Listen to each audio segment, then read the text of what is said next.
Bonds hits one high. Hits it deep. It is out of here. 7:56. Bonds stands alone. Now Booker with Tucker on him. Throws it up for 8. Shot blocked by Antetokounmpo. What a block from Giannis. 17 seconds from Game 7 or from championship number 6. Jordan, open. Chicago with the lead. Minute remaining. And they're putting Curry in the pick and roll, trying to get him on Irving. Irving and Curry, one-on-one. Irving puts it up. It's good. Kyrie Irving from downtown. We're sending it in, Jerome. That's for damn sure. Yes. What is up, everybody? Welcome to Taproom Sports Podcast.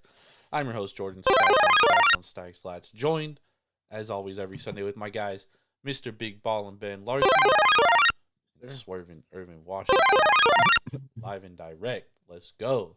We are being brought to you by the Sharps app. Make sure to go download it, SHARPZ. Use it to track your bets. Become a better. Use promo code Jord517. It's free to download. Go do it. Appreciate y'all. How we doing tonight, fellas? Can't complain too much. Got a big dub today, and that's all that matters in my eyes. The Niners did get a big dub. My wallet didn't take a big dub, but yeah, That's how it goes. I was actually pretty even today, so it wasn't that bad. Nice. But I would have loved a Kansas City win at the end of the day. Man. Irv, how you doing? Oh, my team lost a big game today, but overall, good day of football. Well, actually, it wasn't really. It wasn't that many. It was some terrible games and a couple blowouts too. So, Yeah, there was some good games though. I don't know. It was one. I think the Titans and the Western Ends was a good game. So was the Saints and overtime? Lions. Lions went up 21-0, and the Saints actually made it a fucking that did turn game. into a good game. That was fucking crazy. Which we're gonna talk about all these games and talk about the implications and such. Yeah, we were, the Niners-Eagles game. I think everyone was kind of hoping for a better game. The Niners kind of blew that one wide open, which I think tells us a lot about Philly and what, a guy like me has been saying about them all year. But it's here nor there. Niners are also probably the best team in the league. But, yeah, man, and we got the winter meeting starting tomorrow. So, Yep. MLB. See some movements. I mean, we already saw some movements today. Yep, Jared Kalenic, Marco Gonzalez, Evan White traded to Atlanta. Total salary dump. That's all that was. Yeah. So it looks like Seattle's gearing up for something. At least for their fans, I would hope so, or else Jerry DiPoto is going to be in for it because trading Eugenio Suarez and now Kalenic and getting really nothing in return, it's tough, man. It's tough if you're a Mariners fan. But, shit, let's hop right into it. Let's talk some NFL football. We'll start with the Sunday night game, Chiefs and Packers. This game kind of all day was kind of bouncing. I saw it get to 4.5. Then it went back up to like 6 right before kickoff. The total was 44. The total goes over. Took a miracle at the end for it to go over. But it goes over. And Green Bay obviously covers a 6, and they win outright, so they cover all numbers. Pretty wild game. I thought it was very poorly officiated both ways. Thought there was a lot of bad fucking calls. That late hit on Mahomes at the end was fucking terrible ass call, but then there was a obvious pass interference on Marquez Valdes-Scantling that they didn't call, and I feel like that was kind of a makeup call for the fucking Mahomes late hit call. But nonetheless, I mean, I hate that it's becoming a theme of the NFL, but man, it's just a lot of poorly officiated games week in and week out, man. And this one was on full display Sunday night. What was your guys' takeaway from this game? The Packers now, I mean, that's 4 wins in a row. They're right back in the playoff picture now as well. So I mean, and they have 2 big wins, dude. Last week against Detroit and this week against Kansas City. I mean, it doesn't get much better than that. What's your guys' takeaway from this game here?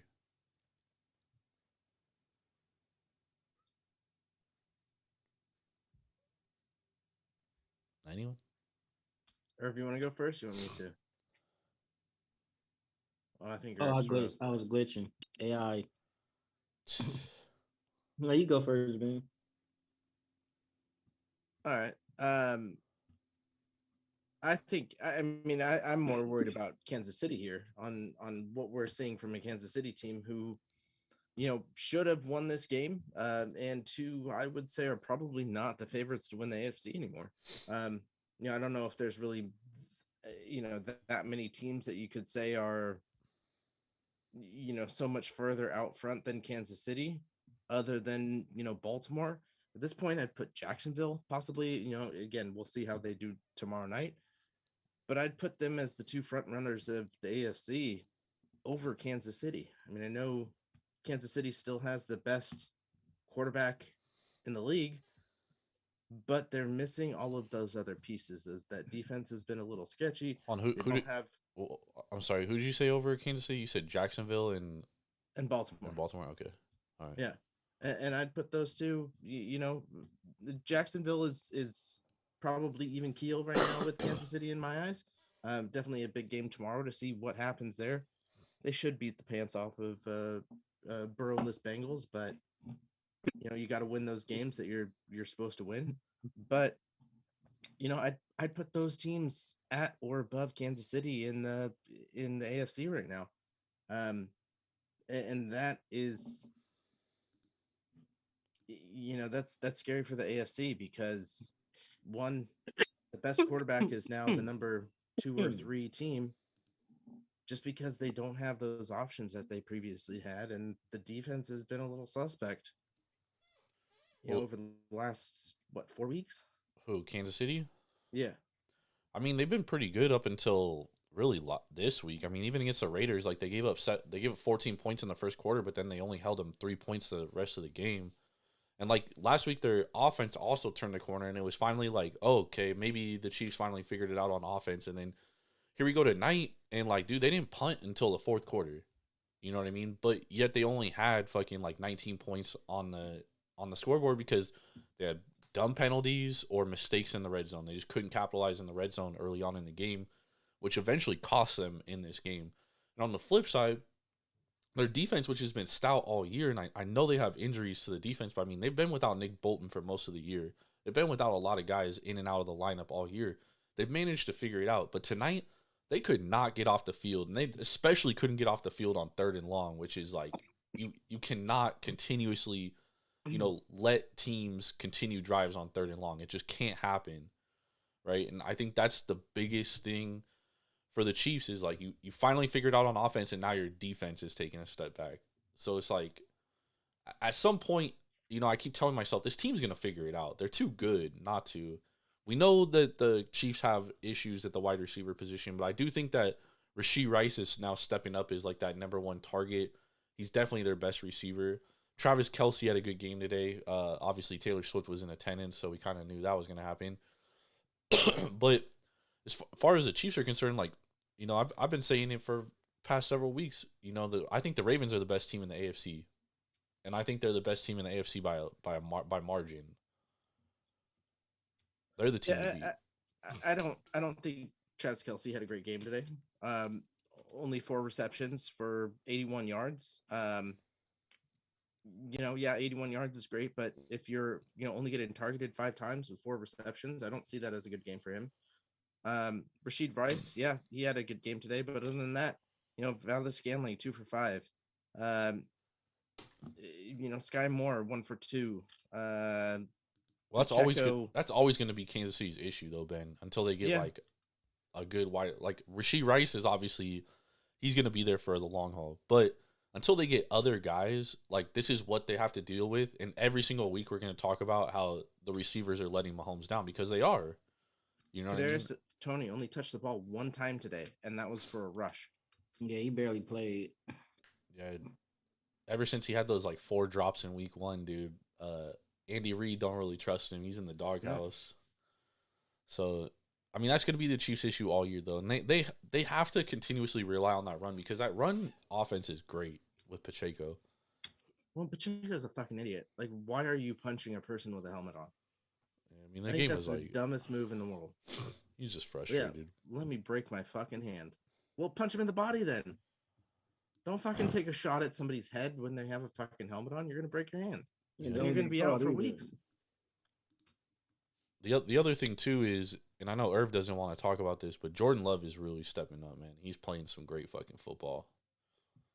This is 4 weeks in a row that he looks every bit of a starting quarterback in the NFL, and now he's got his team in playoff contention as well, and he's beat the Lions and the Chiefs back-to-back weeks. I think we got to start putting some respect on his name. Good for Willie Beeman. Yeah, I'm not really sold on. I'm still not sold on him. That nigga's. I mean, he's still a dump truck. Excuse my language. Bro, we cuss on here all the time. It don't fucking matter. Yeah. No, I don't say the N word though. That slipped out. Yeah.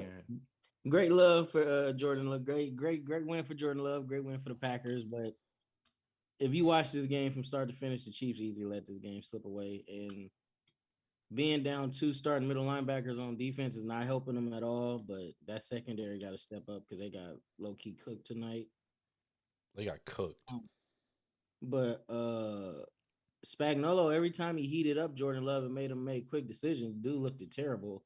So I don't know why he just didn't keep putting pressure on him all night. But that could be something to look out for when you get more as the weeks go by and film starts to pile up on him, some of his tendencies. Dude throws a lot of up for grab balls, and the Chiefs just couldn't capitalize. Even that touchdown by Watson, the catch percentage on that ball was like 30%. Watson just made a hell of a play. Is Jordan Love looking like a better quarterback? Yes. But I still do. I think he's a franchise type quarterback. No. I mean, he's only played like 13 games. You was out on Justin Fields after 1 year, so And I'm still out on Justin Fields. that's fine. And I think sorry, go ahead. So with Jordan Love, it's probably just because he's backing up because he's coming behind Aaron Rodgers, so it may like his clock is sped up. But yeah, I just don't see anything special with him. But I could be wrong. We'll see. I think a big thing too is that Green Bay has a pretty fucking cush schedule for the rest of the year. They do. And I think that's gonna play into a part of one, getting them to the playoffs and getting Jordan Love some experience. I think a big question mark is, what happens with Watson, because he went out at the end of the game. Yeah, that's How a hurt huge is loss. he? That's going to be a big, question mark there. And how quickly can he come back? Because next week they have the Giants, which should be an easy walkthrough. Bucks and Vikings, with the Vikings being pretty suspect, are their, 2 hardest games remaining. And then they got the Panthers and the Bears, where they'll probably have a decent, fairly easy, pretty decent time, getting W's there. So, I think they still have, a real decent shot at maybe not winning the division, because Detroit's three games up, maybe 3 games up now. Yeah, no, they're definitely not winning the division. They'll take a playoff spot. They'll take one of those wild cards. Yeah, and then they'll get dog walked in the playoffs week 1. This might be one of those bets of, to make the playoff bets. Yeah, I mean, they definitely have the best schedule, but I bet I don't know what their odds are, but I'm pretty sure it's probably like minus 125 given the fact of their schedule. Do you have it, Ben? Houston minus 125 to make the playoffs. Yeah, but the thing with Houston, they're gonna be this year. They're gonna be this year's Giants then. Maybe. What? Make the playoffs when you're not supposed to, and then the next year come in with some expectations. Yeah, put themselves behind a year and get your asses blasted. Yeah, but the one thing about the Packers and the difference between the Packers and the Giants is the Packers have a lot of young players. So like getting them that experience this year is huge, is beneficial going forward. Whereas like the Giants had like a bunch of dudes that have been in the league for several years and we knew they sucked and you could see it just watching them. Like this Packers team, you watch them and they're nothing like the Giants last year, dude. This is a better team. The Packers defense sucks. That's going to be their ultimate downfalls because they can't fucking stop the run, dude. They give up 5.6 yards a carry on the rush, dude. You just can't win against good teams like that, and that's going to be their downfall. But I think their offense is gradually getting better every single week. So who knows where they're going to be next year? You know what I mean? So, but I definitely think they're going to get dog walked in the playoffs this year because they're going to have to play a team like fucking like the Lions again, or you know, only one team gets a bye right now, right? Yep. Yeah, so right now they'd be playing the Niners, dude. The Niners would rush for like 400 yards against them, bro. That wouldn't even be. The Niners would probably be like. Don't tell Green Bay Packers favorites. fans though because they'll say they're going to dog walk the Niners. Nah, I don't. They're delusional if they say that. The Niners would be like 11.5 point favorites in that game. Green Bay Packers fans are delusional, so yes. They're not the most after, delusional. In 2 weeks, Niners are going to be number 1, and the Eagles are going to be. Yeah, the Eagles have a big game coming up next week. Let's talk about the Eagles right now. Niners at Eagles. Niners closed 3-point favorites basically everywhere. Total is 46.5. It goes over. The Niners cover and win outright 42-19.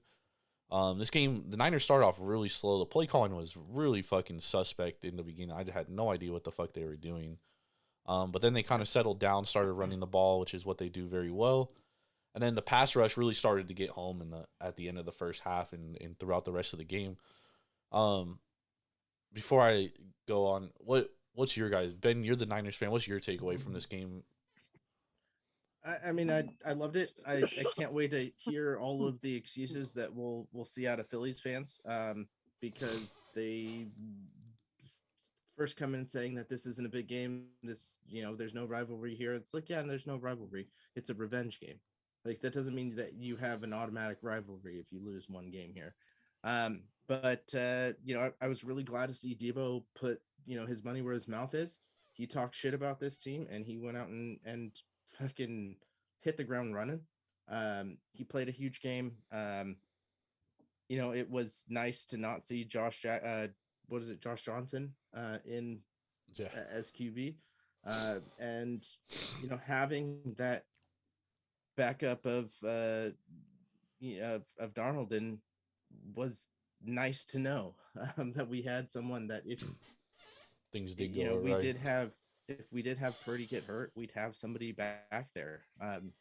Again, that's just a little bit of history running itself through. I thought the Niners played a great game offensively and defensively. I thought the ejection on Greenlaw was fucking stupid. Yeah, that was fucking dumb. I'm very surprised at Philly's rushing game. I know they're down, but the rushing game is most of what Philly has, and they did not utilize it whatsoever. They passed well. They couldn't. But what's that? They couldn't run the ball. Yeah, they couldn't run the ball at all. Jalen Hurts being your top running back with 20 yards, you're not going to win the game if you don't have a dual threat offense. Whether you're down by 8, or down by 14, that's what the Eagles do well, and they weren't able to get. Yeah, I mean, get the dual threat there. The Niners clearly had a plan, and that was to shut the run down. And the Eagles, to be honest, to their credit, to start the game, I mean, they honestly didn't even try to run. They were just running a lot of quick passes and making sure like the Niners defense couldn't get home. The problem was then the Niners started adjusting to that, and then the Niners went up 14-6. So then the Eagles kind of had to throw the ball and made things a little bit different. Because I mean, honestly, this game was way out of touch, and like even the yards for Philly, I mean, there was a lot of garbage yards, dude. Like the game was out of hand. Oh yeah. You know what I mean? Like it was like 35-12 at one point. You know what I mean? Like it was over. So it's tough to say anything about the Eagles outside of the first quarter positively, right? My biggest thing about the Eagles this year is their run game isn't as good as it was last year. right? Nope. They've struggled a lot in first halves this year. Remember last year how dominant they were in first halves? They lost Miles Sanders. well, their offensive line isn't as good this year. Lane Johnson's a year older, and he's hurt. He's in and out of the lineup. You know what I mean? Like, I think that's a huge thing that like people often forget about.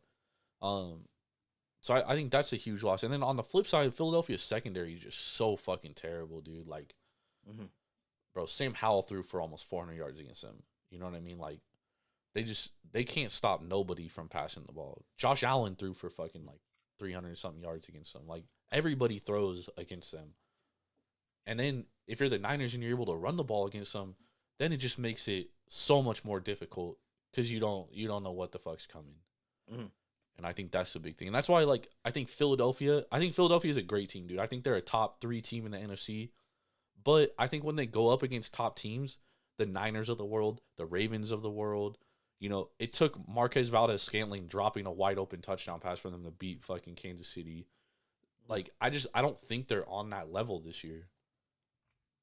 Okay, and question to come out of this is, now that teams have seen what the Niners have done, I think the Eagles have a good opportunity coming ahead with their last 3 games of the season, two against the Giants, and then Cardinals played well today, so Cardinals can the Cardinals play hard every week. Yeah, Cardinals can put up something against them. But what does this loss that the Niners just gave the Eagles do for the Cowboys, do for the Seahawks in the next 2 weeks? Well, the Cowboys if they win next week against Philly, they're in the driver's seat for that division. Yeah, and but how much does the tape from this game affect those 2 games? I don't think it affects much because what the Niners did is what everybody's been doing to the Eagles. The Eagles have just been so good offensively that at the end of games, like, they've just been finding ways to win, and they just couldn't do that this week because the Niners pass rush is it's too elite. And that's the thing, is like the Niners secondary sucks, but their pass rush is so elite that it's like Niners secondary played really good today. Not in the beginning. It was one of those days. In the beginning of the game, they were getting the ball moved all down up and down the field. They stopped them in the red zone. That was the biggest thing. What could have been a 14-point, they held them to 2 field goals in the red zone. But yeah, I mean, the Niners defense, like, they have like 7 great defensive linemen that they rotate, so like they're never tired. You know what I mean? And that's like the strength of their team. Now, nobody's going to be able to replicate that, but the Cowboys do have a good pass rush. However, I thought the Cowboys kind of got a little exposed by the Seahawks last week. The Seahawks were able to throw all over the fucking Cowboys, dude. And the Eagles have better receivers, better quarterback. So that game to me is going to be really interesting. Yeah. You know what I mean? Like, that's going to be a close game. I think both teams have weaknesses, obviously. But we'll see. We'll see what happens with that game. That's a huge game next week between the Eagles and the Cowboys, dude. Huge game. Yeah. It's basically for the division. Yeah. Before we move on, I feel for you, DeAndre Swift. You're gonna be hurting tomorrow. You got fucking freight train today. Yeah. And on the flip side too, Ben, about the Niners, like, I definitely think this game, and along with the Cowboys game, I think it just proved that the Niners are far better than any other team in the league. Like, I think it's them, and then there's a huge gap. Yeah. Like, if they don't win the Super Bowl, they suck. It's a disappointment. Yeah. It's a huge disappointment. Yeah. Which is a completely different side of the story that we were seeing when they lost 3 games in a row. Well, I mean, they weren't healthy. Yeah, they weren't healthy. You know what I mean? That's the biggest thing. But again, to mine and Irv's point about Brock Purdy, like, that kind of shows you that, Brock Purdy's great when everything's going right, but can he be that guy that can win you a game? They might not need him to, because everything around him is so good. He's got elite talent around him, great defense, but we've seen what that team looks like when you don't have a Hall of Fame left tackle, when you don't have a Pro Bowl wide receiver, and you don't have a Pro Bowl running back. Well, yeah, but you can adjust to one of those being out. All 3 of those being out, that's the difficult part. Yeah, but not every team in the league has a Hall of Fame left tackle, a Pro Bowl wide receiver, and a Pro Bowl running back. That's my point. Is that Brock Purdy changing your game plan because all three of those out is a completely different story than changing game plan because one of your players is out. Yeah, well, I think the biggest one is Trent Give a little Williams. bit of credit to that. Yeah, I don't think Brock Purdy's him. Like, I think he's an average quarterback. I don't either. But he's a better version of Jimmy Garoppolo.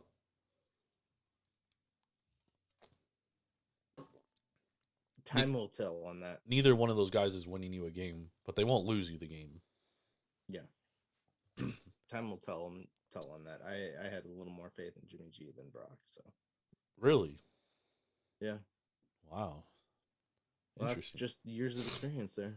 We saw it time and time again. What do you think about the Niners and Eagles game, Irv? I think the Niners are the only team that could do what was done to the Eagles today. Because even Dallas don't have that type of pass rush, and Dallas secondary is starting to get torched when that pass rush doesn't get home. So yep, I think the game between the Cowboys and the Eagles might be more of a shootout like it was last time. That one's definitely gonna come down to quarterback play. But the thing with the Niners is it just puts them in the driver's seat. Home field advantage, even if they don't get a bye week on the road, at home, anything less than the Super Bowl is going to start be a disappointment. And then when you don't win, coach is starting to get questioned. So Cal, I'm not saying he's going to be on a hot seat, but his seat might start getting a little warmer if they don't start converting all these wins and dominant performances in the championship. So that's what it is. It's Super Bowl or bust for the Niners. The Eagles got to go to the drawing board, work on some stuff, because if that running game isn't working, even though Jalen didn't have a bad game, but like you said, a lot of those yards were garbage time yards. So it's going to still up in the stat sheet like they had a good game, but they really didn't. Yeah, they got hit in the mouth today, and they got to respond. The only good thing is you see this team down the road, so because they're both higher seeds, so they probably won't meet up again until the NFC Championship game. Yep. And things might be a little different, but if the Niners could beat you like that at home, yeah, they could probably do it again. And if you got to go to Levi Stadium, that stadium ain't a great home field advantage, but in the playoffs, it's a totally different level. It's not Candlestick, probably will never be, but a home playoff game is a home playoff game. It's the reason why home playoff teams win more than they lose. Yep. But it's Super Bowl bust for the Niners. Eagles got to get back to the drawing board. They're still a damn good team. They are a Super Bowl contender, but like you said, if that O-line is not performing at max peak capability, it's going to be hard for them to beat the Niners, man, because that defense, as good as a pass rush is, outside of the first quarter, was nullified by the Niners today. Yep, 100%. And one more quick question. I know we've been talking about this for a while, but from the Eagles' perspective, what do you take away from that first quarter versus the rest of the game? That you can do it? You would have to do what you did in that first quarter for a full 60 minutes or close to it to have a chance at winning, because you lost. Shit, you pretty much lost by 3 touchdowns. Yep. Well, also, I think the Niners' play calling in that first quarter was terrible. Like, dude, they came out and threw the ball 3 times in a row on the first drive. Like, what are you doing, dude? They was probably just trying to do something different. But probably everybody expected them to come out and run the ball down their throat to try to probably put the game a little more in Brock Purdy's hands. Even though it got better as the game went on, clearly it's run first and then predicate everything off the run. Yep. Now, the one thing you do have to be wary with is the Niners, though, is getting down more than one possession. Yep. Because Brock Purdy hasn't proved he can do that yet. Not saying he can't do it. He just has to show people he can. But like you said, if a team that good, they're rarely going to be down by more than one possession. So that's the only telltale sign with the Niners. If they get down by more than one possession, how will they respond? I also think a positive to take away for Philly is, like, they've been magically, like, coming away with victories, right? Like, week in and week out, like, games they probably should have lost, they're winning. So now this getting beat like this, like, kind of sets the tone. And Jason Kelsey mentioned it in his press conference too. Like, we needed this. They needed this loss because it wakes them up. Games they probably are like, oh yeah, we've been winning, that they probably should have lost. Turns the tide here, and now it's like you're probably gonna see a more focused effort going forward from the Eagles. Getting beat like this. You know what I mean? They got their ass handed to them. So I think you could take a positive away from it if you're the Eagles. Yep. We got beat. Let's get back to work. All right, let's move on to the next game. We had the Browns at the Rams.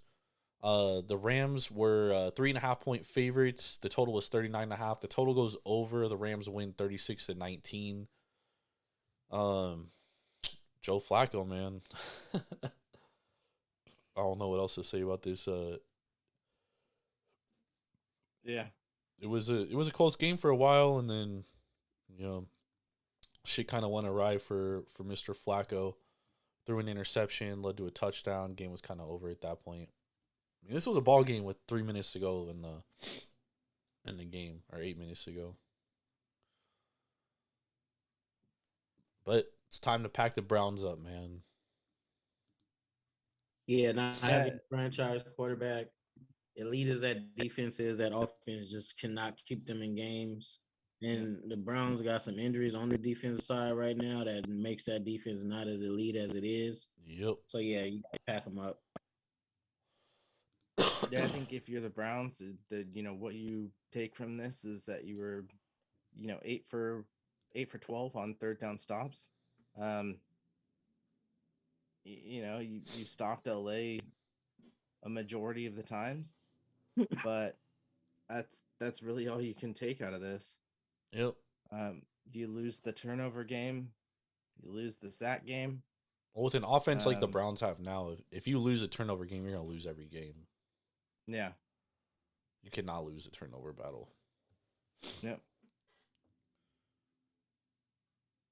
But the Rams are right there, 6-6, man. They're right behind the Packers for the playoffs. That'd be a hell of an accomplishment for that Rams team to make the playoffs. Really, huh? What's that? Wow. I didn't realize that. Yeah. They're right there, dude. It's 7 spots? 8. 7. And you have Vikings 6-6, Packers 6-6, Rams 6-6, Seahawks 6-6. Yeah. And then you got shit teams right behind it, so I mean, dude, I don't think you have to worry about Tampa Bay or New Orleans. They're the funny thing is technically the Panthers aren't even out of the division race yet. They're still mathematically in it. No, Panthers are eliminated from playoff contention. Oh, that's right, because the Falcons won today. Yep. If the Falcons lost and they first team eliminated, they would have still been mathematically in it. New England's coming up next. Yeah, New England's fucking what a dog shit team that is. All right, let's move on to the next game. NFC South, Carolina at Tampa. Tampa was 3.5-point favorites. They closed 3.5-point favorites. It's basically 5.5 all week. Total was 37. Tampa wins 21-18. For a minute, it looked like the Panthers were gonna win this game, dude. But they just can't do it. The team sucks. What do you guys think about this? What takeaways do you have from this, good or bad, from either team? Well, obviously the Panthers are a lot of bad. What do you guys think? I thought this was a very even game, and I think Carolina can take that of like this is where they're at. It ended up being a field goal that in the second a touchdown the first field goal that they replied in the second that really was the chance or the change in this game. If I'm Carolina, I'm happy with this one. They stayed in this game the whole time. They matched Tampa's play, and they just fell a little bit short, a drive short. I think it's a building block here. I think you want to win this game, especially because you don't have that first round pick. But it's a building point. They put up 18 points against a decent Tampa Bay defense. I mean, anything's a building block for Carolina. My only thing is this team's so bad. They don't have any draft capital really, And it's like, who on their right mind is going to take this job as a head coach? Yeah. Like, Nobody. their next head coach they hire is probably a fucking, whatchamacallit, what do they call the coaches that are going to get fired? Lame duck. It's going to be a lame duck coach. He's going to be there for 2 years and he's going to get fired. Oh, so they're gonna hire a black coach next year. Probably. I mean, they should have I kept wouldn't Steve be Wilkes, dude. It would have been probably would have been better off with him than and like, I don't want to shit on Frank Reich because I do like Frank Reich, but I think from the get go, the fact that he wanted CJ Stroud and didn't get him, I think that kind of like drove a divide of some sort. But I mean, dude, Carolina's gonna be a mess for years to come, dude. Yep. Yeah, And it's not looking Bryce Young good. is going to waste his career there. Dude, he's probably gonna be on a new team in like 3 years, and he's gonna be a backup, unfortunately. Yeah.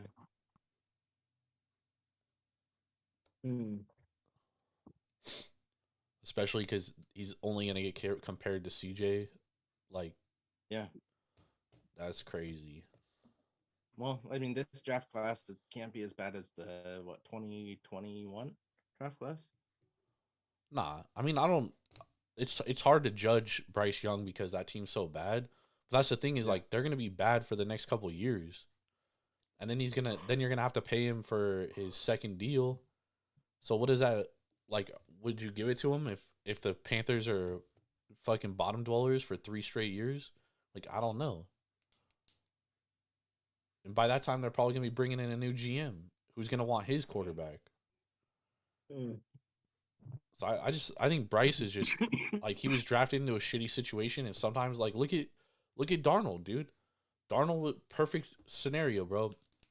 He was drafted into a dog shit situation, and unfortunately, Jets were so bad. Yeah. yeah, and unfortunately, like sometimes that's how your career goes. Like you don't have control over that. Like, I don't think, very rare would someone have succeeded in Sam Darnold's case. Maybe an Andrew Luck would, but very few quarterbacks would have succeeded there. And I think the same thing with Bryce Young. Regardless of what we think of him, he's just fucked, dude. Do they get a win next year? Or sorry, next week or the week after against the Saints or the Falcons? I don't know. The Saints are an interesting team because, like, they showed that they fought today, dude. Down 21-0, they could have packed it up real quick, but they fought back and they had a chance to win that fucking game, dude. But, Jameis Winston can't fucking hit an open receiver to save his fucking life. Derek Carr takes a fucking hit and breaks, so. I mean, usually it's like I would prefer Jameis over Derek Carr, but dude, I mean Jameis, dude, he had fucking, I don't know if you guys saw it, but he had Chris Olave 7 yards in front of him for a first down to continue the drive, and he throws like a 90-mile-an-hour fastball at him, dude, and he's wide open. There's nobody near him, dude, and he throws like a 90-mile-an-hour fastball like behind him and at his legs. Like, come on, bro, you just need to fucking toss it to him. He's wide open. Damn, too bad Jameis don't got no more eligibility to FSU. They definitely would have got voted in the playoffs today. Yep. Facts, man. All right, let's move on to the next game. We had Indy at Tennessee. This was a shit show, dude. There was like 4 punt blocks in this fucking game.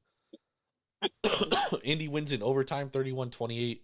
They cover minus, they were 1-point favorites, and the total is 42. It goes over. What do you guys think about this one? This is one of the sloppiest, most exciting games I've ever seen ever. Bunch of turnovers, bunch of missed passes. It was a shit show, dude. Yeah, this game was wild. Yep. And then the Colts' best drive of the game was in overtime to win the game. Yep. Yeah. And then the fucking Tennessee's punter gets hurt, so Nick Folk is out there punting, and he actually fucking hit a nice punt, dude. A little fucking 55-yard boomer. But man, what a shit show, dude. 4 punt blocks in the fucking game, dude. How often does that ever happen, dude? And it still went in overtime. Yeah, the Colts are bad. 3 for 14. Both of these teams are bad. Third down efficiency. Colts 3 for 14. Titans 6 for 17. Yeah, it was bad, dude. bad. If it wasn't for either- 4 punt blocks, the score would have been like fucking 12-10, dude. Yeah, Colts red zone 1 for 5. Yep. You're getting down to the red zone. You cannot put more than a touchdown in. And That was the a one good one. conversion was the fucking game-winning touchdown. Yeah. Like, that's bad. Yeah, that game was a shit And show. And the I'm Colts actually are surprised. I didn't bet this one, but I had Tennessee because the Colts don't have anything except for Pittman and their injured players. So yeah, but man, same thing with like Jonathan Gannon in Arizona, Shane Steichen, man, he gets those dudes to play, bro.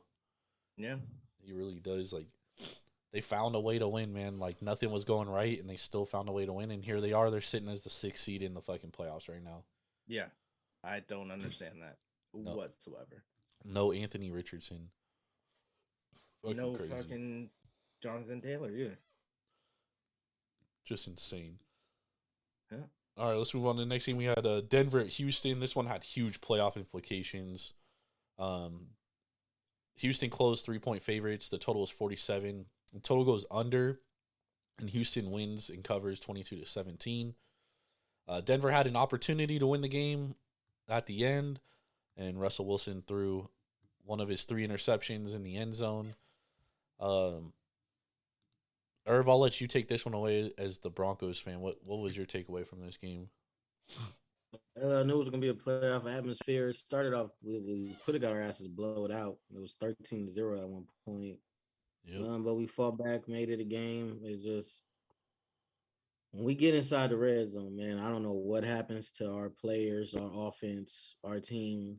It's like Superman when he touches kryptonite. Like it just don't go together. And until we figure that out, it's gonna be tough sledding because if you can't score and convert touchdowns more often than not in the red zone, you're not gonna win games, especially not gonna win playoff games. Yep. You guys were 0 for 11 on third downs today. Yeah, that was Yeah, bad. that was bad. Yeah. They obviously the 3 turnovers. Mm-hmm. But Houston had 81 yards of penalties. Denver only 8 yards of penalties. Couldn't take advantage of it. Man, Derek Stingley Jr. though, dude's becoming a fucking stud, bro. Yep. I think that Tank Dell injury is a huge loss for Houston. That takes away one of their huge offensive weapons. I mean, it's not the end of the world for them because they have Nico Collins and they just had Noah Brown come back.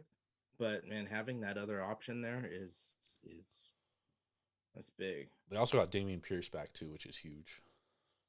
Yeah. 15 carries for 41 yards and a touchdown today. Yep. That's massive. And though. he was on my bench in fantasy today. Nice. But that's okay. On the bench. Not nice. Yeah, I definitely think, obviously, we talked about this last week. We said the team that probably wins this game is in the driver's seat for the playoffs. Because the Browns are definitely going to fall out, dude. They're not going to hang around there much longer. I don't think the Colts are going to hang around there much longer. Plus, I think Houston has 2 games against the Colts, if I'm not mistaken, right? Or 1? Hold on.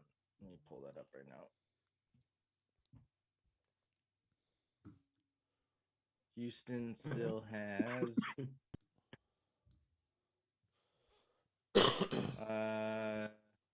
Jets, Titans, Browns, Titans, Colts.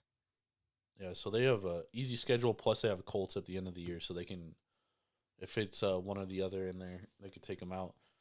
I also think the Steelers are going to fall out, and obviously, like I said, the Browns are going to fall out too. We probably see Houston and Buffalo make the playoffs.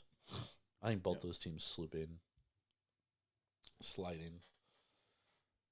But yeah, man, that was a good game though. The Broncos made it a game, like Irv said, dude. At one point, it looked like they were going to get blown out, but they came back, man. Made it a game. Yeah. All right, let's move on to the next game. We had Arizona at Pittsburgh. Pittsburgh closed about 6-point favorites, 5.5, depending on what shop you got it at. Total was 41. Total goes under. Arizona wins 24-10. This game was a fucking shit show too because there was 2 weather delays, dude. Yeah, long delays Yeah, too. the game fucking lasted forever. and Pickett got hurt again, so Trubisky had to take over. Honestly, their offense looked a little better with Trubisky. I'm not gonna sit here and lie. And for some reason, Pittsburgh still Pickett refuses was to use 7 for 10 Jalen with Warren. 70 yards though. Yeah, It's not bad. not bad, but bad loss for the Steelers, dude. There's no other way to put it. Team fighting for the playoffs. Why does Arizona keep winning games? Because they're not going to have less wins than the Panthers. So, and I think at this point, dude, I think that they're going to go forward with Kyler Murray. I don't think they're going to get a quarterback. So, honestly, I think their main target is Marvin Harrison Jr. Yeah, but that's going to be pick 3. Yeah, that's what the pick they have right now. Is it? Yeah. Yeah, the two teams that's in front of them, New England and Bears. the Bears. Well, the Bears might draft them, honestly. The Bears have more wins than them. Yeah, Bears have more wins right now. But they got the Panthers pick. Yeah, no, that's what I'm saying is like the Panthers pick is like the Bears are getting that pick, dude. The Cardinals aren't going to lose more games than the Panthers. I think they know that. So now they're just like, we're going to go forward with Kyler. We're going to draft best player available. We're going to hope we get that third pick to get Marvin Harrison Jr. But even if they don't, like let's say the Bears get that pick, right? Well, the Bears would take Marvin Harrison Jr. But the hope is that someone else is going to trade up for a quarterback. Well, the Bears are going to take the Bears quarterback. What's the Bears' record anyway? Don't the Bears have 4 wins? Yeah, but the Bears are taking a quarterback with that first pick. Oh yeah, that's right. Because they have the 1 Panthers and pick. possibly what, like 3? Yeah, and then they're gonna trade that 4th pick. Probably move back. They're definitely taking a quarterback. I don't know if they're taking a quarterback. Gibson said they might not be taking a quarterback. They're taking. The only way they're taking a quarterback if they trade Justin Fields before the draft. They're gonna trade him. I think the Falcons are gonna trade for the Falcons, and the Seahawks are 2 teams I think are gonna be open for trading for a veteran quarterback. Maybe not. No, I don't think the Seahawks because Geno's contract is guaranteed for this year and next year. Yeah, but I mean, you could still pay him and So be you're a gonna backup. pay him $30 million to sit on the bench. Yeah, maybe, dude. He hasn't looked great. Wow, you can think Chicago could get one of those top those 2 running backs. I mean, obviously they're not going to get Bijan, but they could get Al Greer. Nah, they would Maybe. They just probably gonna want draft capital for Justin Fields. But if you can add a top running back like that, okay, maybe not top running back, but a good running back like that. Justin Fields not gonna demand them to add any type of players to that trade. They just probably got to give up a second, Just maybe a a third round pick. Yeah, it's gonna be like a. They might. fourth I round don't pick. think they have to give up a first round pick if they do trade him. Nah, he won't go for a first. No. But I think that the Vikings game, the fact they had 4 turnovers and barely won that game, and Justin Fields had 2 big turnovers, I think that solidified that the Bears are ready to move forward. But he still pulled off the game-winning drive too, though, in that same game. Yeah, he did. But it should never come to that, dude. They should have won that game. They should have blown out the fucking Vikings. Well, you got him. The Vikings had like 7 yards before they got that touchdown drive. And the Bears were only up 6-0. I'm just saying, I don't know 100% for sure that they're going to get rid of Justin Fields. I think they do. We'll see, though. Hey, quick question. When do bye weeks end? Is that next week or the week after? I think next week. Oh, no. Next week is Cardinals and Commanders. Yeah, that's the 2 last. weeks. But next week is the last week with the buys, right? With the buys, yeah. Also, on the next game, we had most dog shit game of all time. It was like we were watching Iowa all over again.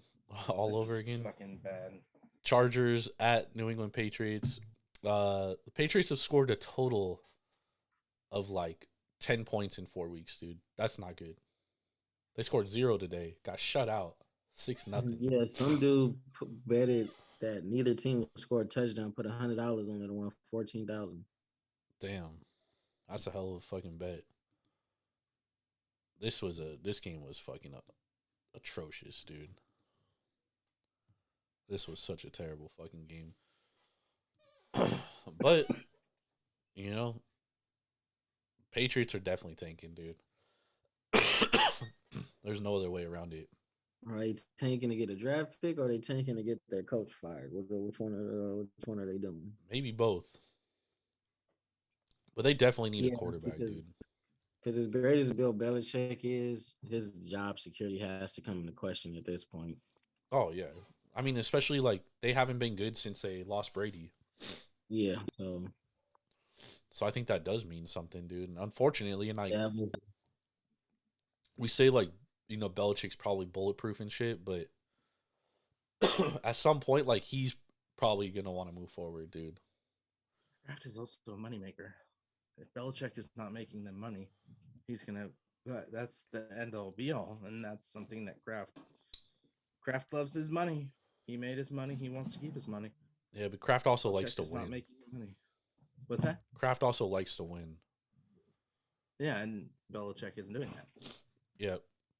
And I think at some point, like, Kraft's going to be like, we're going to have to move on soon anyways because Belichick's getting so fucking old. So we might as well just do it now. And I see them 1-4. and you know what's crazy? Nick Saban is older than Bill Belichick. Are you serious? Damn. That's crazy. Both coached under Bill Parcells, too. It's crazy. All right, let's move on to the next game. We had the Lions at the Saints. This game was fucking crazy, dude. Lions scored 21 points in the first 4 minutes, dude. 4 minutes in, they had 21 points. But the Saints came all the way back, made it a 24-21 game. Lions scored. They missed a 2-point conversion. So it's a 5-point game. Saints have the ball driving down the field. Jameis Winston misses Chris Olave twice, wide open for first downs. They turn the ball over on downs. That's the ball game. They almost had it. And on the final drive too that the Lions had, fucking they left Sam Laporta wide the fuck open for like 30 yards, dude. Yeah, that was mind-boggling. Just it's crazy because the Saints defense is like not that good anymore. Talking about coaches getting fired, dude. I think Dennis Allen is fucking getting fired at the end of the year. I think it's time to move on. Derek Carr is, you know, he's not that great, but he did he did make it interesting coming back and shit. And Taysom Hill was good today too. Alvin Kamara was good. Derek Carr concussion protocol. Yeah. Who knows if he's gonna be back next week? The guy's made of fucking glass. Yep. And it's a lot easier to get rid of your coach and get rid of your QB. So yeah, I think Carr has one more year on his deal. Yep, guaranteed. Yep. So and turnovers made the big difference in the game. But when you said it, first quarter, Detroit scored 21 points. How much was it that Detroit just took the foot off the gas? I don't think it was a lot because Detroit has a major problem right now rushing the passer. They cannot rush the passer. Aside from Hutchinson, they can't, and teams are just double teaming them. And that's why you've seen the Lions for the last 3 weeks get lit the fuck up, is because they cannot rush the passer, dude. And it's a major problem. And to be honest, the interception, which led to the second touchdown, was a ball that the tight end should have caught, bounced off his hands. You know, if he doesn't make that interception, this game looks a lot fucking different. But the Lions can move the ball. The Lions have a great offense, but that defense is definitely a fucking issue, dude. They cannot rush the passer, dude, at all. It's a problem. And it's going to cost them. So Minnesota, do they have a shot at taking the division? They're 3 games down right now. No. But 2 of those games that are remaining are against the Lions, and then the Lions have the Broncos and the Cowboys. Lions offense is too good. Vikings have the other 2 games or 3 games, the Raiders, the Bengals, and the Packers. That's potentially 4 wins that they can take there if they win against the Lions twice. I don't think it's going to happen, but there is a possibility. I think the Lions offense is too good. They have too good of an offensive line. They can run the ball against anybody. But the problem is they can't rush the passer. The good thing for them against a team like the Vikings is like the Vikings, the Dobbs thing is coming. The magic's coming to an end. Oh, yeah. You know what I mean? And that's the beneficial. Now, Can they lose to the Broncos? Maybe. Is it in Denver? Lions, no, in Detroit. So that's gonna be a good game, because that's the other thing is Goff struggles in cold weather. So outdoor games in the winter not as forte. Detroit is a indoor game. They're indoor, yeah.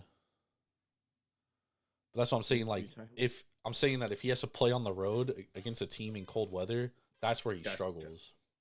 Gotcha. Sorry. That's where he struggles the most. Goff next week, Bears at the Bears in cold weather. And then their other 2 away games are the Vikings, which is indoor, Cowboys, which is Texas. Kind of like the Bears next week, dude. Plus 3.5, I think. 4. I think they cover. I just don't like that the Lions. My Christmas sweater. Nice. I the good stuff for the podcast. I don't like that the Lions can't rush the passer, dude. It's gonna be their downfall. All right, let's move on to the next game. We had the Dolphins at the Commies. Dolphins, I mean, this team just beats the fucking shit out of bad teams, but they cannot beat a good team. They win 45-15. Total goes over. Any takeaways on this game, or we still don't trust Miami until they can beat somebody good? Yeah, you can't trust Miami until they beat a good team. Period. Point blank. Ron Rivera definitely get fired. One good team left to play. You're gonna win the division. Win the AFC. Yeah, and then probably be one and done in the playoffs. Yeah.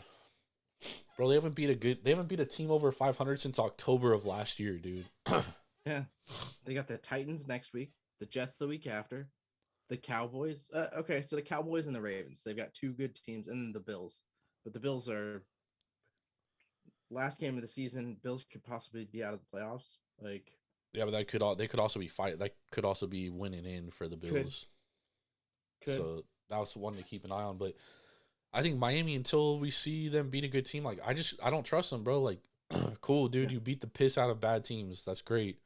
But you haven't beat a team over 500 since October. Yeah. I still take them next week. I take them the week after against the Titans and the Jets. But after that, it's a stay away from me. Yep. Can't take them against good teams. All right, let's move on to the last shitty game. Tyreek Hill had a fucking day. Yeah, I mean, he's the best wide receiver in football, dude. Yep.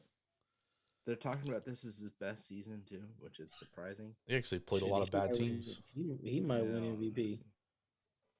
He should, but they'll never give it to a wide receiver, dude. No, they're probably gonna give it to a quarterback for sure. He'll probably win offensive player of the year. It's CMC, so true. Yep.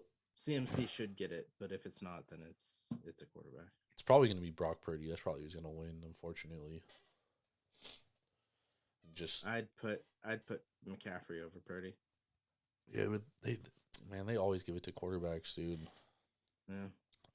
All right, let's move on to the next game. We have Atlanta at New York. Atlanta closed 2.5-point favorites. The total was 33. The total goes under. Atlanta wins 13-8. The Jets are just a fucking miserable team without a quarterback too. They started bench Boyle for Semien. Semien looked like shit too. It was just a lot of shit. Such a bad game. I thought I looked at this game and I'm like, okay, 33 points. It's gotta hit the over. That's such a low number. It's gotta hit that over. And then I'm thinking about it like after the game started, after the first quarter when it's 2-0. I'm like, fuck, this is gonna be a 13-10 game. And I was close. It was 13-8. Yeah.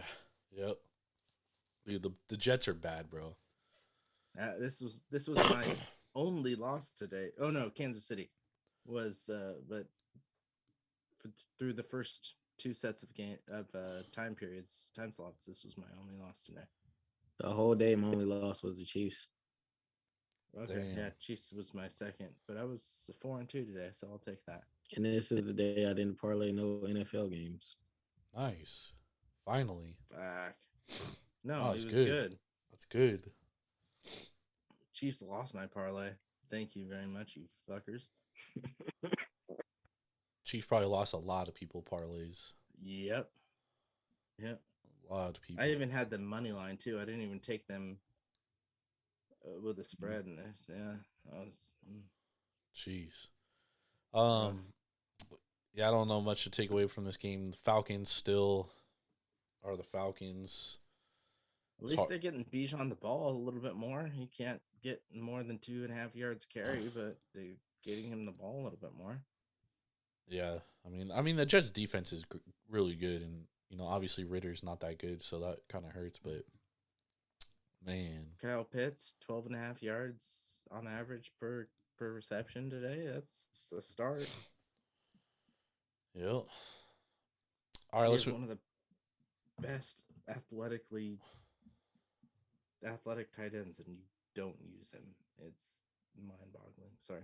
Yeah, no, dude, Arthur Smith is probably gonna lose his job too. It's probably another guy that loses his job. All right, let's move on to the Monday night game. Let's preview it. We have Cincinnati at Jacksonville. Right now, Jacksonville is about 10-point favorite everywhere. The total is 40. What do you guys think about this one?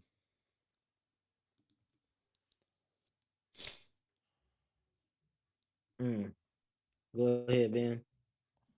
I mean, I want to take 9.5, but the opening at 7.5 would have been so much better. I didn't take this one early. I should have. With that 7.5, it was just like, ooh, is that hook gonna play a point? And then now we're sitting at that 9.5 points, and that's a lot of points. I think Jacksonville wins this game, but I don't know if they cover. To me, the over is the best bet here, over 39.5. And that's where I go. I mean, Jacksonville should walk away with this one.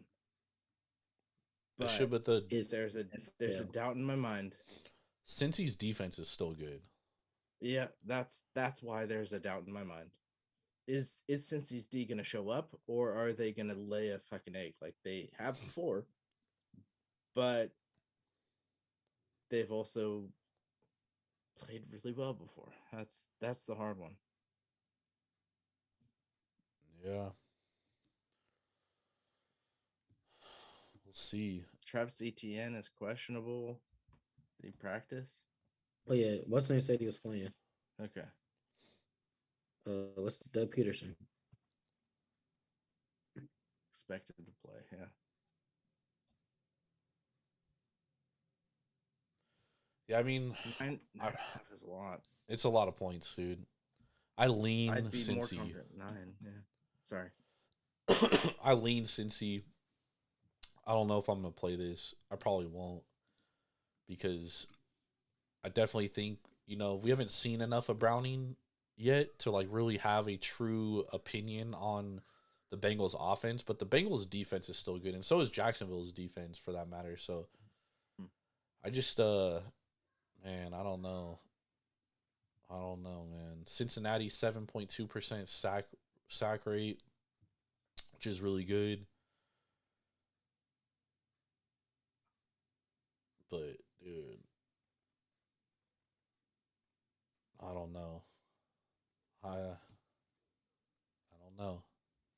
I think the over is the best looking bet for me too. But like, even then, can Browning put up points? Yeah, I think there's too much unknown, dude. There's a lot of unknown here. Yeah, and even if they put up 10, can Jacksonville put up 30? Like, I didn't think Browning looked terrible in his last start. Plus, he was going against Pittsburgh, which is one of the best defenses in the league, He right? looked terrible last week. But against Pittsburgh, which is one of the best defenses in the league. But I didn't think he looked that bad, considering all the factors. But again, like I don't know, man. Last week he was 19 for 26, so good percentage. 227 yards, decent, a touchdown, and an interception. They didn't get Mixon the ball. Mixon 8 carries, 16 yards. And Jamar Chase 4 receptions for 81 yards. They can't push the ball. Yeah, it's gonna be the biggest takeaway.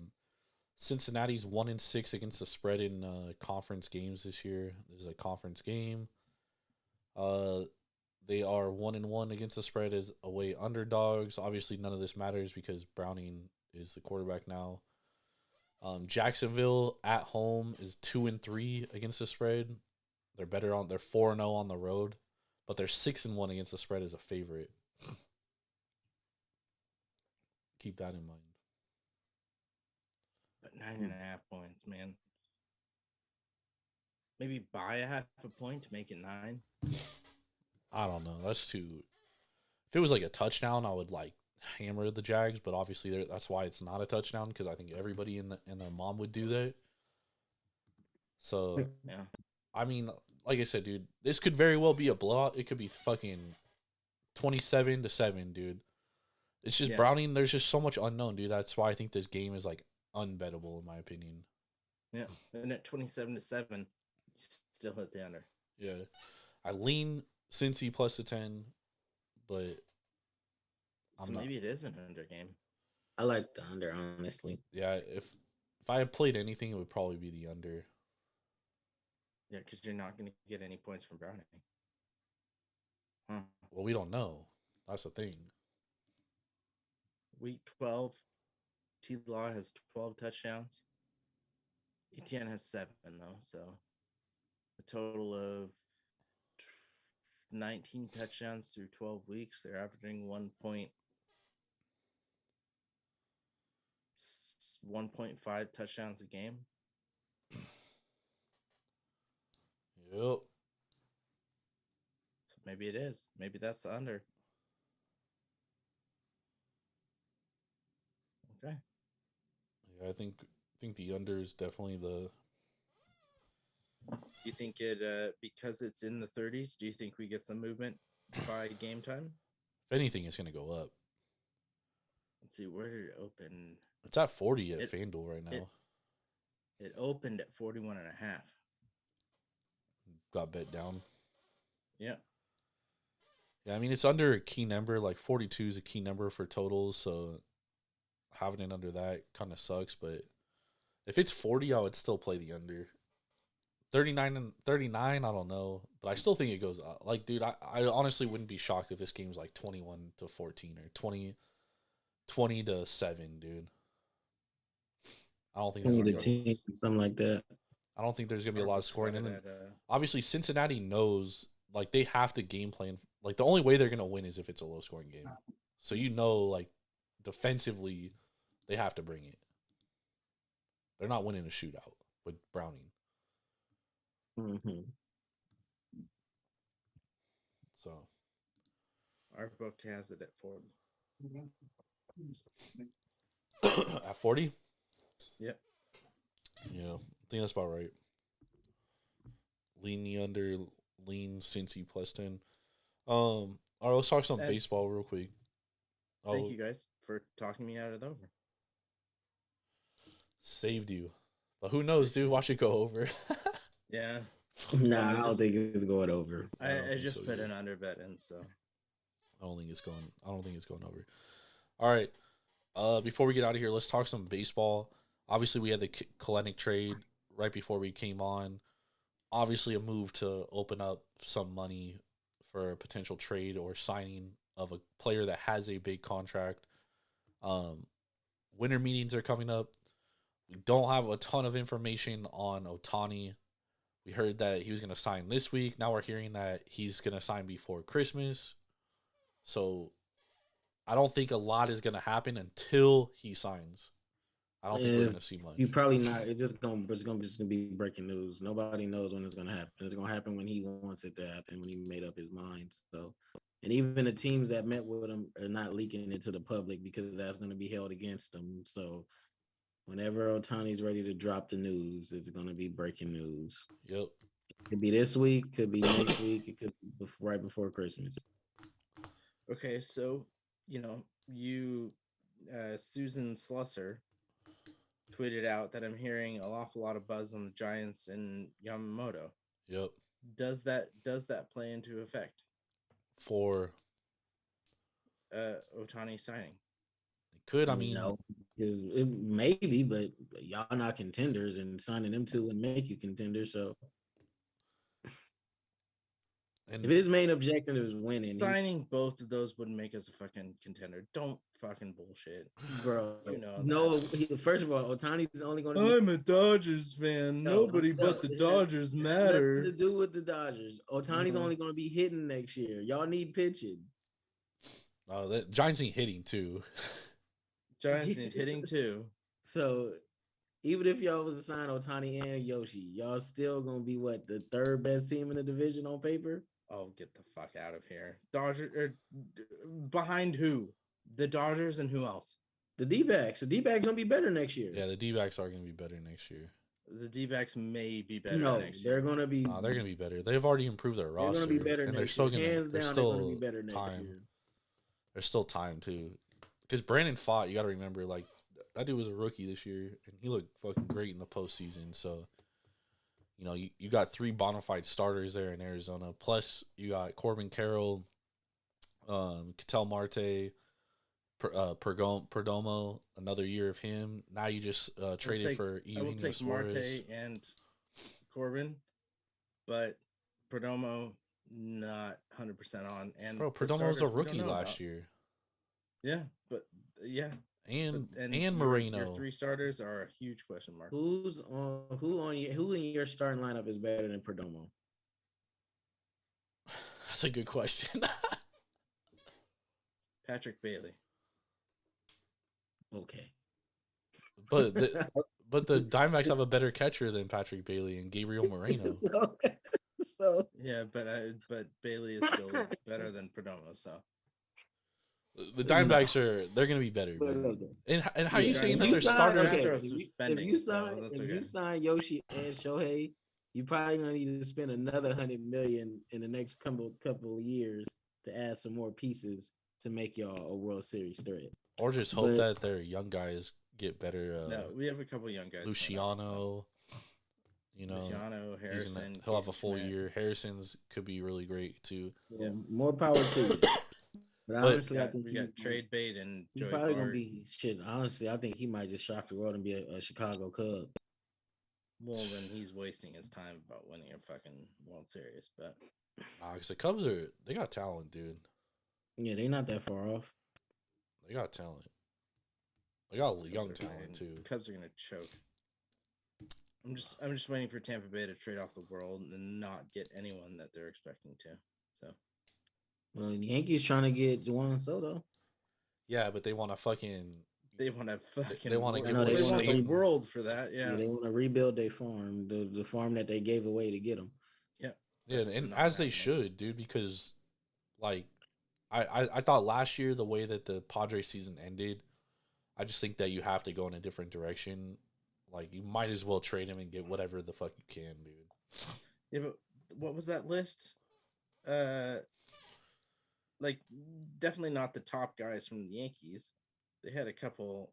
Well, I don't think he's gonna go to Higher the spots, Yankees. but- I think he's gonna end up in Toronto or Seattle. Yeah. But like Michael King, Clark Schmidt, Drew Thorpe, Randy. Michael King's nice, though. Vasquez, Johnny Brito, 2 Yeah, I additional prospects, think- and taking Trent Grisham's contract. No, Yeah, I think Jordan right. I think he do end up. Padres are fucking on crack. I think he end up in the North, or he probably does end up in Seattle because they're definitely not trading him within the division. Yeah. What about Texas? I don't know if Texas will trade for him, dude. Or what about the Nobody's- Rays? Nobody's gonna give up that sort Well, of. apparently the Rays are out here like fucking listening to offers on everybody, dude. Like I don't know what the fuck they're yeah, doing. Rosarena's gone basically. Yeah, they're listening to Rosarina, Isaac Paredes now. Like, dude, they might Last now. sell off everyone, and maybe they're doing it because next year they're not gonna have McClanahan, Rasmussen, or Jeffrey Springs. So who That's knows correct. what that team looks like? Might as well start Yeah, but- rebuilding, or Wander Franco for that matter. That shit might have sailed. We don't know on that though. Like if anything was gonna happen on that, why haven't we heard yet? I think that's Because worse. it's been handled in the Dominican Republic. That's why. yeah. I think We honestly, haven't heard Ben, I anything think come out that's of that either. but Ben, I Yeah, think because not you can knowing anything is worse. But them, their justice system is totally different than ours. They could just keep filing motions, keep delaying. Yeah. And if the witness or whoever the little girl is, if she if she turns out to be a lot older than what she was, because there's reports coming out that she was older than what she said she was, and he didn't know. Well, he's still gonna be charged, but he might not get that much time. But in the court of public opinion, he's still gonna be fucked. So it's up to the Rays Yep. to use their discretion. But if the Braves saw Marcelo Ozuna choke his wife on camera and still let him play, Yeah.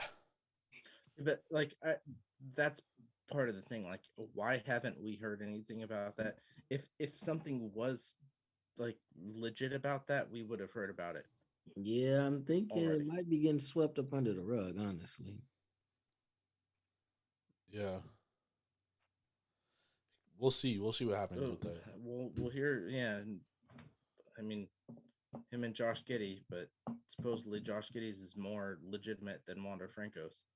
Yeah. Apparently, Josh Giddey met this girl in a fucking 18 and up club. So Yeah, but she wasn't 18. yeah, but I mean, who goes to an 18 and up club and is like, "Oh, are you 18?" You know what I mean? Like, dude, you're in an 18 and up club, and I think the whole reason why though. It doesn't, but the parents aren't cooperating. I think the parents are cooperating because they're gonna come out and see people are gonna know how shitty parents they are. I think. Well, I think they're not cooperating because they want Josh Giddey to sign a shit ton of money over to him to not press charges and blow this under the rug.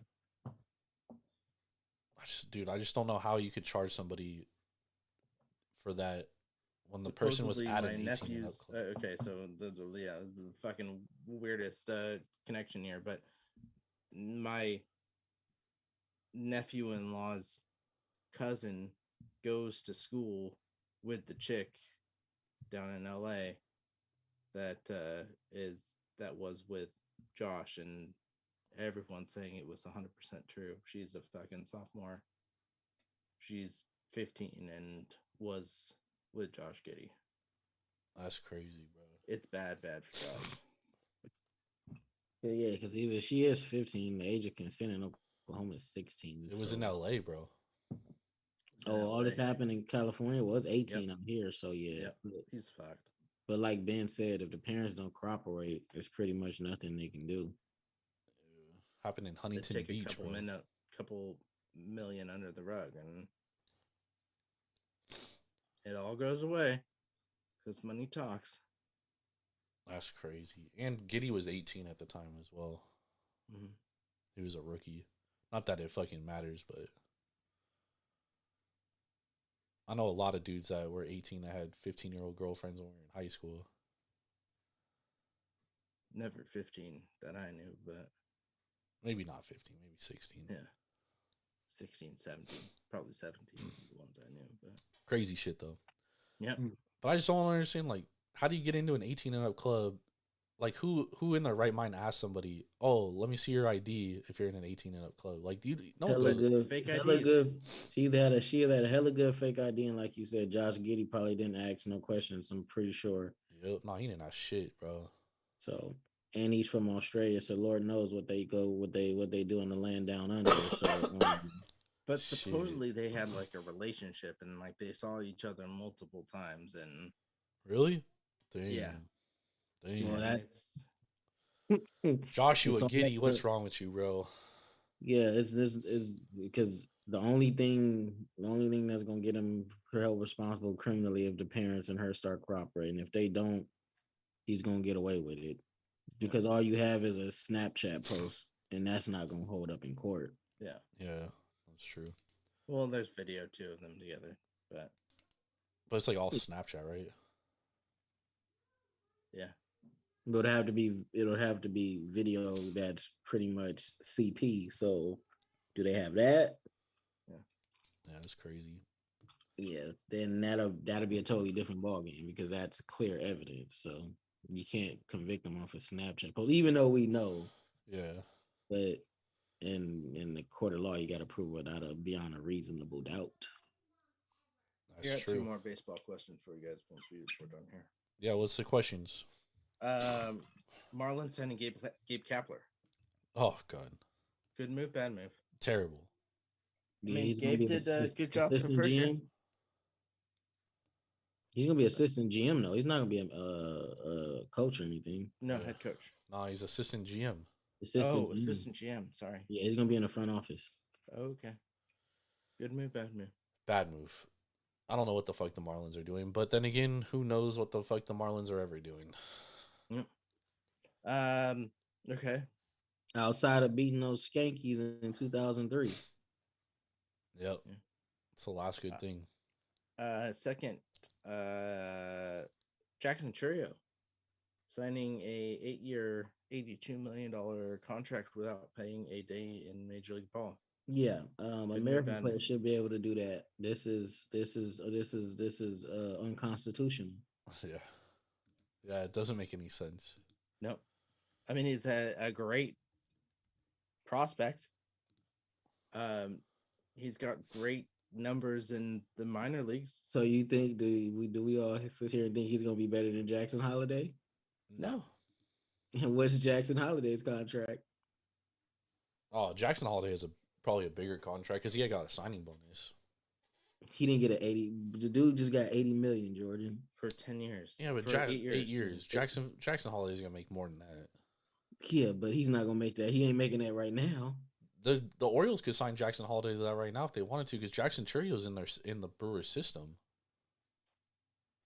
Yeah, but he hasn't played a game in his fucking. He hasn't. This is. Have he even played minor league ball? Yeah, he's in like AA right now, right? Or AAA. He's in AA or AAA. But the thing with this is it's the same exact thing. Remember when John Singleton signed a deal with the Astros before he ever played a game? He signed like a $14 million deal before he ever played a major league game. John Singleton. Who? Exactly. Who? Yeah. John Singleton was the guy that the Astros got in the trade for Hunter Pence. Oh, sorry. I know. Yeah. Tell everybody else. Yeah. Shit, only John Singleton I know is the producer. Rest in peace to one of the GOATs. Yep. But no, John Singleton did the same thing. He signed like a $14 million deal before he even played a game, and ended up not working out. Year deal, which was it was like a 5-year. It wasn't that much money, but it was like a 5-year deal or something. But at the time, it was like 10 years ago. So did it work out? I thought it was only a 1 or 2 year deal. But he's actually back on the Astros now. Surprisingly. No, it did not work out for him signing for $14 million. No. Yeah, no. Well, it didn't work out for the Astros. Worked out for him.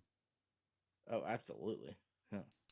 But I think that's why. Well, first of all, any agent in their right mind is not going to let Jackson Holiday sign that contract. Mm-hmm. True. You know what I mean? Oh yeah. No, and this could be. I mean, if Churio does work out, this could be absolutely horrible for him in year 4 or 5. Yeah, it's like he has some opt outs. He has some opt outs. It's a player opt out and the team opt out in the deal. Yeah, so I mean that's beneficial for both. Probably after the second or third, and probably the 5th or 6th. Who knows? But I know it's a player opt out and a team opt out. His agent is definitely not Scott Boras. That's for sure. Scott Boras gets some top dollar. Yeah, that's what. Apparently, the Braves are interested in Cease, but they don't really deal with Scott Boras agents because you know how the Braves like to fucking lowball all their fucking prospects, and they want to lock up. They would want to lock up Cease, and Boras is gonna ensure that Cease goes to free agency. Yeah.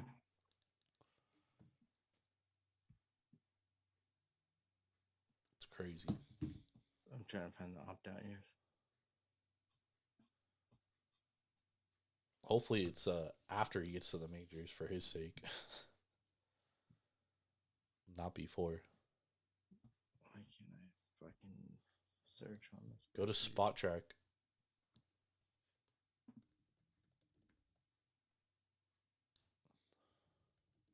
Spot Track? Yep.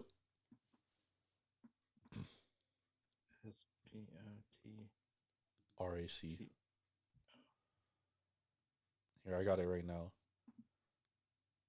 The club option there's no player option, only 2 club options, and it's in 2032 and 2033 when he's 28 and 29 years old. Oh yeah, I would have never signed that deal then. Fucked. I mean, yeah, $82 million. That's awesome, but Yeah, it is life changing money for him, I guess. But It if worked he out. if he fucking balls out, he's fucked. Mm. Yep. He's making $10 million a year when he could be making 20 to 30. And the buyout for his club option is only $2 million. So if the Brewers don't take on that 9th year in 2032 or 8th year, whatever that is, then they only have to pay him $2 million to get out of the contract. That's bad. Man, his agent should be fucking fired, dude. But he's still making $70 million at that point. So I'm not playing the long game. Yep, that's true. All right, let's get some $70 to someone who hasn't made money and his family hasn't That's made true. money. Yeah, It's it makes sense to him. Life changing. So, So it's life changing money. Let's get some best bets for tomorrow. y'all. If we I'm have gonna go under on Monday Night Football. Give me the under. Irv under 40. Ben? yeah, I like the under as well. You guys talked me out of that. I also like Dallas Stars tomorrow. They are the dog against the Lightning. So, Stars money line. What's it at? Like plus 120? yeah, probably 120 because Lightning are minus 110. Could be a pick 'em, but it shows that it's 110, so I'm guessing plus 120. Nice. I'm gonna go. I'm gonna go with the under 40. I think that's my favorite bet. No, pick 'em. Dallas 110. Oh shit. 110. Sorry. Pick 'em. All right. Squad right on the under tomorrow night. Yep. Prime time under. That is already in. Thank you everybody for joining us. We'll be back Tuesday night. We'll be talking some NFL and we'll be talking maybe some NBA play-in tournament as we get closer to the end of it. Make sure to download the Sharps app, SHARPZ. Use promo code Jord517. It's free to download. Track your bets. Become a better. For Mr. Big Ball and Ben Larson, Swerving Irving Washington, Jordan Stacks on Stacks on Stacks Lives. We'll catch y'all later. Have a blessed Merry Monday. fucking Christmas. Peace. But the prettiest sight to see is the holly that will be on your own front door. A pair of hopalong boots and a pistol that shoots is the wish of Barney and Ben. Dolls that will talk and will go for a walk is the hope of Janice and Jen.